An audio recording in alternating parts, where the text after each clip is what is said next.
டே 84க்கான 2வது promo release பண்ணிட்டாங்கங்க. இந்த promo வழக்கமா 3வதா தானே வரும். எவிக்ஷன் கார்டை தூக்கிட்டு சேதனை வர்றது என்ன முன்னாடியே வந்திருக்கு அப்படின்னு நம்ம யோசிக்கிறோம். இப்போ அடுத்த ப்ரோமோல ஏதோ வெயிட்டான சம்பவம் இருக்கோ தெரியல. சேதனை எடுத்துட்டு வராரு.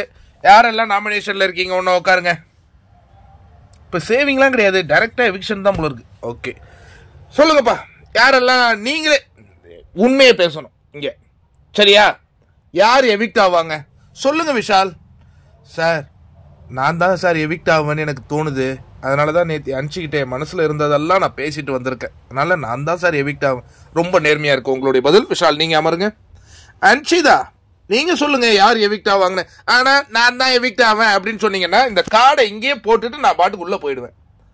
ஏன் இப்படி சேஃப் கேம் விளையாடுறீங்க? நான் ஒன்று கேட்குறேன்ல, அதில் விஷயம் இருக்கும் சரியா அப்படின்னு விஷாலுக்கிட்ட கோவப்பட்டிருக்கலாம் அண்ணன். பட் அவர் யார்ட்டையுமே கோவப்படலை. நல்லா தானப்பா இருக்கு இந்த பேரு.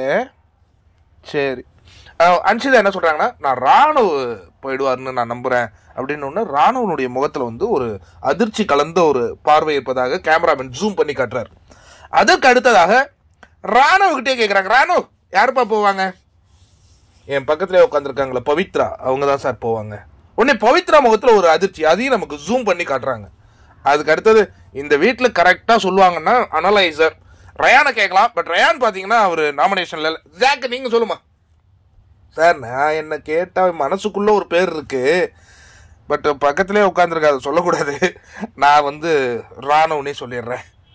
மஞ்சரி நீ கரெக்டாக சொல்லுவீங்களா சொல்லுங்க. நான் ராணுவ தான் சார்.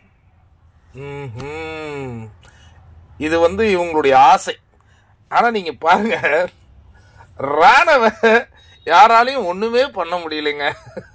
ராணுவ கேசரிய அது அவங்களுடைய ஆசையை வெளிப்பட்டிருக்கீங்க அப்படின்ட்டு சேதனை. சரி, இது உங்களுடைய விருப்பமா இருக்கு. மக்களின் விருப்பம் எடுத்து ஒரு காடை காட்டுறாருங்க. கரகோஷம் ஆட்டிக்கிறாங்க. அதில் இருக்கிற பேர் சேச்சி. கரகோஷம் ஆட்டிக்கிறாங்க. என்ன இவ்வளோ ஒருத்தவங்க எவிக்ட் ஆகும் போது இவங்க இவ்வளோ கரகோஷம் பண்ணுறாங்களே, இது சரியாங்க? எனக்கு தெரியலையே. எனக்கு ஒருத்தவங்க எவிக்ஷன் அப்படின்னு அந்த கார்டு காட்டும்போது அது அப்படி தட்டுறாங்க. இப்போ எல்லாரும் எதிர்பார்த்துட்டு இருக்காங்க போல இருக்க. எப்படியா நீங்க நம்பின்னு இருக்கிறீங்க? அங்க போறவங்க எல்லாம் பிக் பாஸ் ரசிகர்னு நானும் ரொம்ப நாளா நினைச்சிட்டு இருந்தாங்க. இப்போ அப்படி இல்லையே. சோசியல் மீடியால கூவி கூப்பிடுறாங்க, நாங்க இந்த ஆர்மி, நாங்க கிட்ட அவ்வளவு பாஸ் இருக்கு, அங்க வரணும்னா நல்லா கத்தணும், அவங்க பேஸ் காட்டும் போது கத்தணும். இப்படி எல்லாம் பேசி கூவி கூட்டின்னு போய் நல்லா இருக்கு.